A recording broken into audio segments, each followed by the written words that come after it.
Yun mga kastig, what's up kayo dyan? Dito sa video natin na to, ituturo natin kung paano natin i-adjust, no? Or itatama yung ating oras dito sa ating sasakyan. Okay? Mapapansin nyo, ang ating time dito is tamang oras ay 12:18 ng tanghali. Okay? Or hapon, 12:18. So dito sa ating monitor, ito is 11:10. Okay? So mali. Okay. So mali to kasi kakabili ko lang ng sasakyan. So hindi ko pa nasiset. So paano natin itatama or isiset yung oras?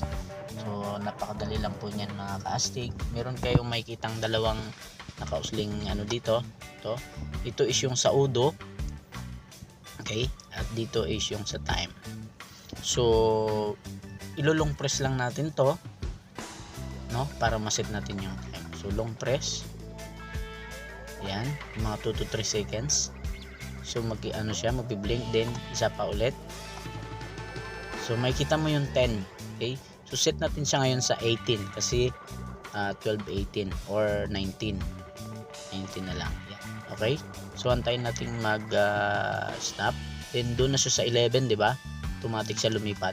So ganun din gagawin natin, saka natin siya pipindutin. Okay, so pwede nyo siyang ilong press para mabilis. Ayan. Okay, then 12, so 12:19.